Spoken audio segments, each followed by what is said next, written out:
फातेह बीत अल-मक़दस सुल्तान सलाह अल-दीन ऐवबी रहमहुल्लाह। किस्सा नंबर 23।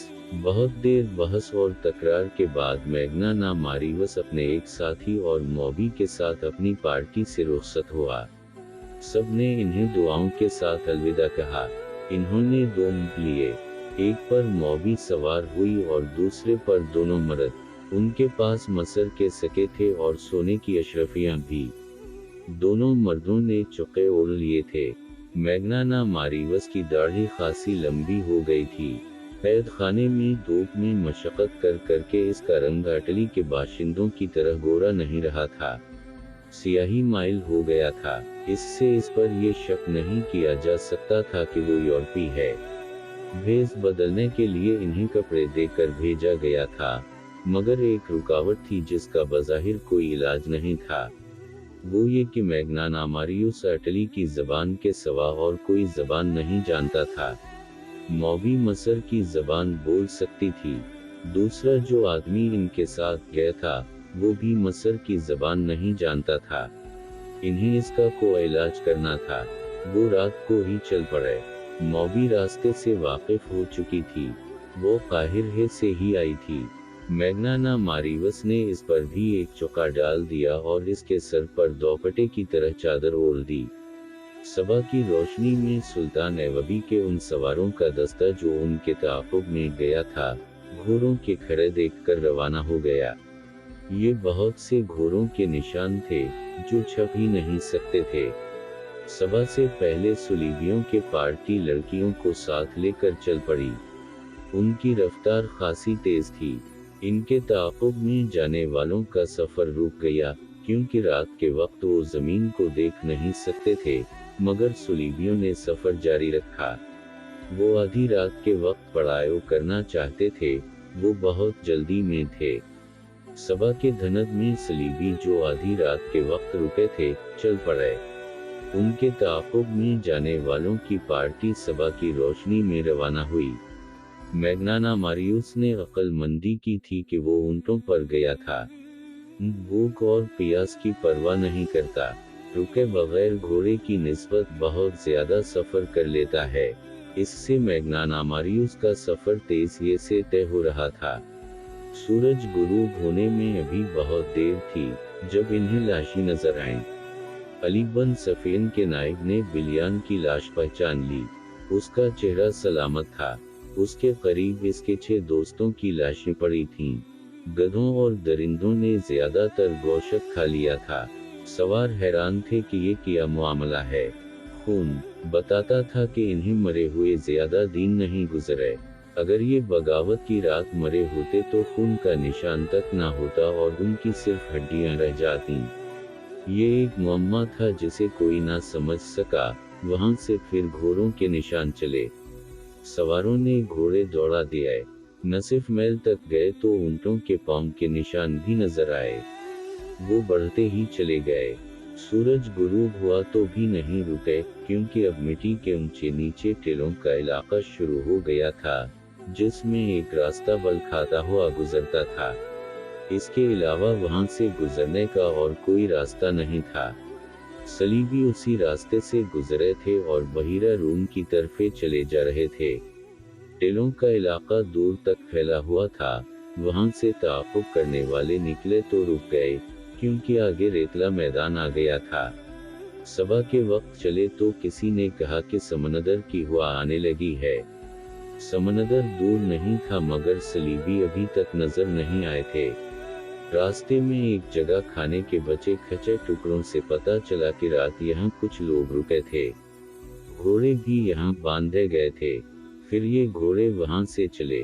जमीन को देखकर ताक़ुब करने वालों ने घोड़ों को एड़ी लगा दी। सूरज अपना सफर तय करता गया और आगे निकल गया। घोड़ों को एक जगह आराम दिया गया, पानी पिलाया और ये दस्ता रवाना हो गया। समंदर की हवाएं तेज हो गई थीं और इनमें समंदर की बू साफ महसूस होती थी। फिर साहिल की चट्टानें नजर आने लगीं। जमीन बता रही थी कि घोड़े आगे आगे जा रहे हैं और ये बेशुमार घोड़े हैं। साहिल की चट्टानें घोड़ों की रफ्तार से करीब आ रही थीं। ताक़ुब करने वालों को एक चट्टान पर दो आदमी नजर आए। वो इस तरफ देख रहे थे। वो तेजी से समंदर की तरफ उतर गए। घोड़े और तेज हो गए। चट्टानों के करीब गए तो इन्हीं घोड़े रोकने पड़े, क्योंकि कई जगहों से चट्टानों के पीछे जाया जा सकता था। एक आदमी को चट्टान पर चढ़कर आगे देखने को भेजा गया। वो आदमी घोड़े से उतर कर दौड़ता गया और एक चट्टान पर चढ़ने लगा। ऊपर जाकर इसने लेटकर दूसरी तरफ देखा और पीछे हटाया। वहीं से इसने सवारों को इशारा किया कि पैदल आओ। सवार घोड़ों से उतरे और दौड़ते हुए चट्टान तक गए। सबसे पहले अली बन सफियन का नायब ऊपर गया। इसने आगे देखा और दौड़कर नीचे उतरा। इसने अपने दस्ते को बखेर दिया और इन्हीं मुख्तलिफ जगहों पर जाने को कहा। दूसरी तरफ से घोड़ों के हनहनाने की आवाजें आ रही थीं। सलीबी वहां मौजूद थे। ये वो जगह थी जहां समंदर चट्टानों को काटकर अंदर आ जाता था। इस पार्टी ने अपनी किश्ती वहां बांधी थी। वो घोड़ों से उतर कर किश्ती में सवार हो रहे थे। किश्ती बहुत बड़ी थी। लड़कियां किश्ती में सवार हो चुकी थीं। घोड़े छोड़ दिए गए थे। अचानक उन पर तीर बरसने लगे। तमाम को हलाक नहीं करना था, इन्हें जिंदा पकड़ना था। बहुत से किश्ती से कूद गए और किश्ती के चप्पू मारने लगे। पीछे जो रह गए वो तीरों का निशाना बन गए थे। किश्ती में जाने वालों को ललकारा गया, मगर वो ना रुके। वहां समंदर गहरा था। किश्ती आहिस्ता आहिस्ता जारी थी। इधर से इशारे पर तीर अंदाजों ने किश्ती पर तीर बरसा दिया। चप्पुओं की हरकत बंद हो गई। तीरों की दूसरी बाढ़ गई, फिर तीसरी और चौथी बाढ़ लाशों में पियुसत हो गई। उनमें कोई भी जिंदा नहीं था। किश्ती वहीं डोलने लगी। समंदर की मौजें साहिल की तरफ आती और चट्टानों से टुकड़ा कर वापस चली जाती थीं। जरा सी देर में किश्ती साहिल पर वापस आ गई। सवारों ने नीचे जाकर किश्ती पकड़ ली। वहां सिर्फ लाशें थीं। बाज को दो दो तीर लगे थे। किश्ती को बांध दिया गया और सवारों का दस्ता मुहाज की तरफ रवाना हो गया। कैंप दूर नहीं था। मैग्ना मारीवस काहिरा की एक सराय में क़याम पजीर था। इस सराय का एक हिस्सा आम और कमतर मुसाफिरों के लिए था और दूसरा हिस्सा अमरा और ऊंची हैसियत के मुसाफिरों के लिए। इस हिस्से में दौलतमंद ताजिर भी क़याम करते थे। उनके लिए शराब और नाचने गाने वालियां भी मुहैया की जाती थीं। मैग्ना मारीवस उसी खास हिस्से में ठहरा। मौबी को उसने अपनी बीवी बताया और अपने साथी को मुतमिद मुलाजिम। मौबी की खूबसूरती ने सराय वालों पर मैग्ना मारीवस का रोब तारी कर दिया। ऐसी हसीन और जवान बीवी किसी बड़े दौलतमंद ही की हो सकती थी। सराय वालों ने इसकी तरफ खुसूसी तवज्जो दी। मौबी ने अपने आप को मुसलमान जाहिर करके सलाहुद्दीन ऐवबी के घर और दफ्तर के मुतालिक मालूमात हासिल कर लीं। इसने ये भी मालूम कर लिया कि सुल्तान ऐवबी ने सूडानियों को मुआफ़ी दे दी है और सूडानी फौज तोड़ दी है। इसे ये भी पता चल गया कि सूडानी सालारों और कमांडारों के हरम खाली कर दिए गए हैं और ये भी कि इन्हें ज़री ज़मीनें दी जा रही हैं। ये मैग्ना मारीवस की गैर मामूली दलीरी थी या गैर मामूली हमाकत कि वो इस मुल्क की ज़बान तक नहीं जानता था, फिर भी अनंत ख़तरनाक मिशन पर आ गया था। उसे इस कसम के कत्ल की और इतने बड़े रुतबे के इंसान तक रसाई हासिल करने की कोई ट्रेनिंग नहीं दी गई थी। वो ज़हनी लिहाज से इंतशार और खल्फिशार का मरीज था, फिर भी वो सलाहुद्दीन ऐवबी को कत्ल करने आया, जिसके इर्द गिर्द मुहाफिजों का पूरा दस्ता मौजूद रहता था। इसके दस्ते के कमांडर ने इसे कहा था कि तुम पागल हो, तुमने जितनी बातें की हैं इनमें जरा सी भी अकल की बो नहीं आई। बज़ाहिर मैग्ना मारीवस पागल ही था। ये एक तारीखी हकीकत है कि बड़े आदमियों को कत्ल करने वाले उम्मूमन पागल होते हैं। अगर पागल नहीं तो उनके ज़हनी तवाज़ुन में कुछ न कुछ गड़बड़ ज़रूर होती है। यही कैफियत अटली के इस सज़ा याफ्ता आदमी की थी। इसके पास एक हथियार ऐसा था जो ढाल का काम भी दे सकता था। ये थी मौबी। मौबी मसर की सिर्फ ज़बान ही नहीं जानती थी, बल्कि उसे और इसकी मरी हुई 6 साथी लड़कियों को मिस्री और अरबी मुसलमानों के रहन सहन, तहजीब व तमद्दुन और दीगर मुआशरती ऊंच नीच के मुतालिक लंबे अरसे के लिए ट्रेनिंग दी गई थी। वो मुसलमान मर्दों की नफ्सियात से भी वाकिफ थी, अदाकारी की माहिर थी और सबसे बड़ी खूबी ये कि वो मर्दों को उंगलियों पर नचाना और वक्त ज़रूरत अपना पूरा जिस्म किसी मर्द को पेश करना जानती थी। ये तो कोई भी नहीं बता सकता कि बंद कमरे में मैग्ना नामारिवस, मॉबी और इनके साथी ने किया बातें की और किया मंसूबा बनाया। अलबत्ता ऐसा सबूत पुरानी तहरीरों में मिलता है कि 3-4 रोज सराय में क़ियाम के बाद मैग्ना नामारिवस बाहर निकला तो इस दाढ़ी दुली दुलाई थी। इसके चेहरे का रंग सोडानियों की तरह गहरा बादामी था, जो मसनूई हो सकता था लेकिन मसनूई लगता नहीं था। इसने मामूली कस्म का चुका और सर पर मामूली कस्म का रूमाल और अमामा बांध रखा था। मौबी सर से पांव तक सिया बुर्का नुमा लबादे में थी और इसके चेहरे पर बारीक निकाब इस तरह पड़ा था कि होंठ और थोड़ी ढकी हुई थी, पेशानी तक चेहरा नंगा था। पेशानी पर इसके भूरे रेशमी बाल पड़े हुए थे और इसका हुस्न ऐसा निखरा हुआ था करा जाते लोग रुक कर देखते थे।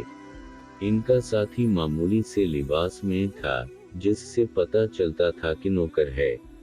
सराय के बाहर 2 निहायत एला नस्ल के घोड़े खड़े थे। ये सराय वालों ने मैग्ना नामारिवस के लिए उजरत पर मंगवाए थे, क्योंकि उसने कहा था कि वो अपनी बीवी के साथ सैर के लिए जाना चाहता है। मैग्ना नामारिवस और मौबी घोड़ों पर सवार हो गए और जब घोड़े चले तो इनका साथी नौकरों की तरह पीछे पीछे चल पड़ा। सलाहुद्दीन ऐवबी अपने नाइबैन को सामने बिठाए सोडानियों के मुतालिक अहकामात दे रहा था। वो ये काम बहुत जल्दी ख़त्म करना चाहता था, क्योंकि उसने फैसला कर लिया था कि सुल्तान ज़नगी की भेजी हुई फ़ौज, मसर की नई फ़ौज और वफादार सोडानियों को साथ मिलाकर एक फ़ौज बनाएगा और फौरी तौर पर यरूशलेम पर चढ़ाई करेगा।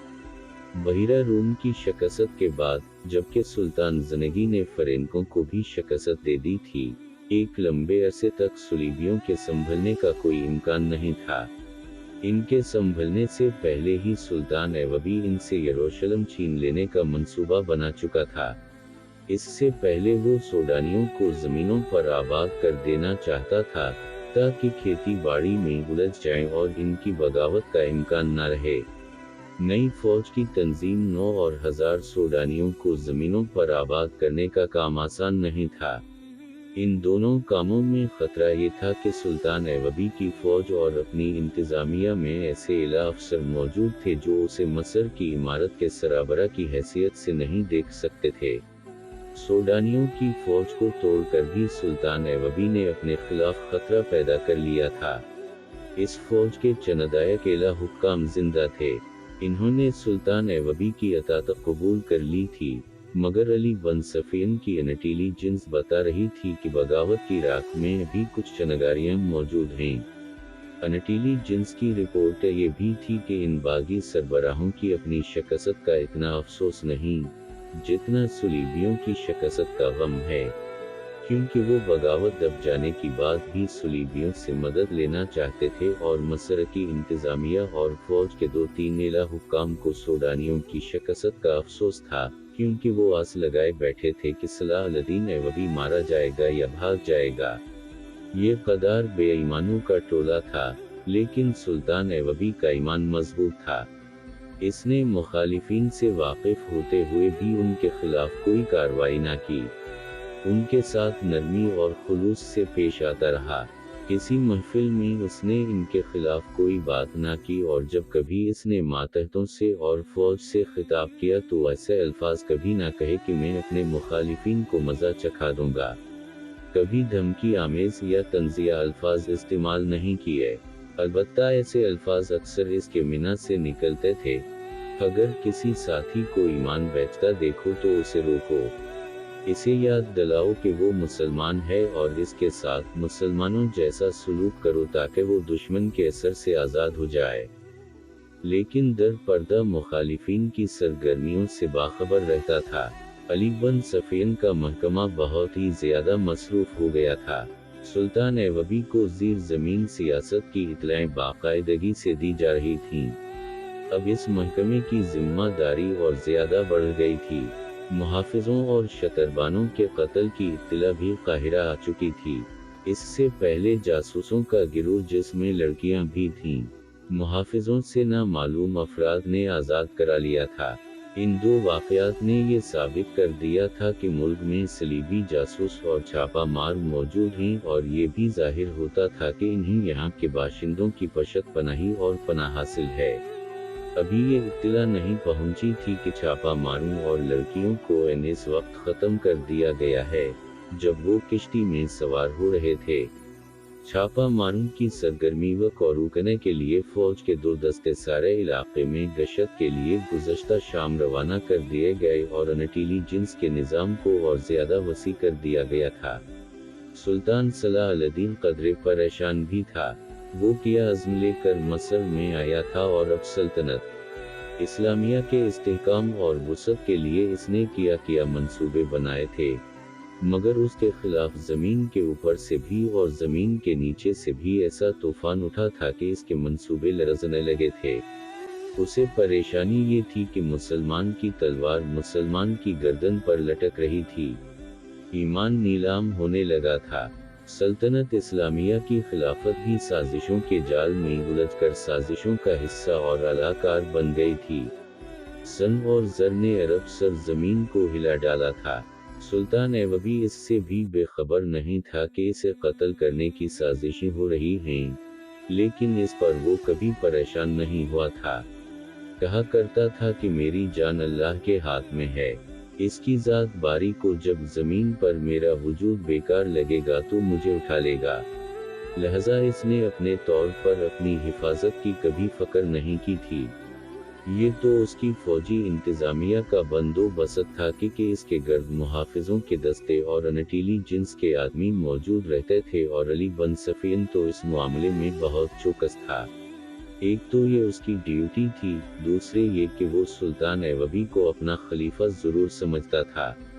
इस रोज़ सुल्तान ऐवबी नाइबैन को अहकामात और हदायत दे रहा था, जब 2 घोड़े इसके मुहाफ़िज़ दस्ते की बनाई हुई हद पर रुके। इन्हें मुहाफ़िज़ों के कमांडर ने रोक लिया था। सवार मैग्नाना मारियुस और मौबी थे। वो घोड़े से उतरे तो घोड़ों की बागी इनके साथी ने थाम ली। मौबी ने कमांडर से कहा कि वो अपने बाप को साथ लाई है, सुल्तान ऐवबी से मिलना है। कमांडर ने मैग्नाना मारियुस से बात की और मुलाकात की वजह पूछी। मैग्नाना मारियुस ने जैसे इसकी बात सुनी ही ना हो, वो ये ज़बान समझता ही नहीं था। मौबी ने अपना नाम इस्लामी बताया था। इनने कमांडर से कहा, इससे बात करना बेकार है, ये गूंगा और बहरा है। मुलाकात का मकसद हम सुल्तान ऐवबी को या इसके किसी बड़े अफसर को बताएंगे। अली बन सफ़ीन बाहर टहल रहा था। इसने मैग्नाना मारियुस और मौबी को देखा तो इनके पास आ गया। इसने इस्लाम वालेकुम कहा तो मौबी ने वालेकुम अस्सलाम कहा। कमांडर ने इसे बताया कि ये सुल्तान से मिलना चाहते हैं। अली बन सफ़ीन ने मैग्नाना मारियुस से मुलाकात की वजह पूछी तो मौबी ने इसे बताया कि ये मेरा बाप है, गूंगा और बहरा है। अली बन सफ़ीन ने इन्हें बताया कि सुल्तान अभी बहुत मसरूफ़ हैं, फारिग हो जाएंगे तो उनसे मुलाकात का वक्त लिया जाएगा। इसने कहा, आप मुलाकात का मकसद बताएं, हो सकता है कि आपका काम सुल्तान से मिले बगैर हो जाए। सुल्तान छोटी छोटी शिकायतों के लिए मुलाकात का वक़्त नहीं निकाल सकते। मुतल्लका महकमा अज़ खुद ही शिकायत रफ़ा कर देता है। क्या सुल्तान ऐवबी इस्लाम की एक मज़लूम बेटी की फरियाद सुनने के लिए वक्त नहीं निकाल सकेंगे? मौबी ने कहा, मुझे जो कुछ कहना है वो मैं इन्हीं से कहूँगी। मुझे बताए बगैर आप सुल्तान से नहीं मिल सकेंगी। अली बन सफ़ीन ने कहा, मैं सुल्तान तक आपकी फरियाद पहुंचाऊंगा, वो ज़रूरी समझेंगे तो आपको अंदर बुला लेंगे। अली बनी सफ़ीन इन्हें अपने कमरे में ले गया। मौबी ने शुमाली इलाके के किसी कस्बे का नाम लेकर कहा, 2 साल गुजरे, सूडानी फौज वहां से गुजरी। मैं भी लड़कियों के साथ फौज देखने के लिए बाहर आ गई। एक कमांडर ने अपना घोड़ा मोड़ा और मेरे पास आकर मेरा नाम पूछा। मैंने बताया तो इसने मेरे बाप को बुलाया। इसे परे जाकर कोई बात की। किसी ने कमांडर से कहा कि ये गूंगा और बहरा है। कमांडर चला गया। शाम के बाद 4 सूडानी फौजी हमारे घर आए और मुझे जबरदस्ती उठाकर ले गए और कमांडर के हवाले कर दिया। इसका नाम बिलियान था। वो मुझे अपने साथ ले आया और हरम में रख लिया। उसके पास 4 और लड़कियां थीं। मैंने इसे कहा कि मेरे साथ बाकायदा शादी कर ले, लेकिन इसने मुझे शादी के बगैर ही बीवी बनाए रखा। 2 साल इसने मुझे अपने पास रखा। सूडानी फौज ने बगावत की तो बिलियान चला गया। मालूम नहीं मारा गया है या कैद में है। आपकी फौज इसके घर में आई और हम सब लड़कियों को ये कहकर घर से निकाल दिया, तुम सब आजाद हो। सिलसिला जारी है।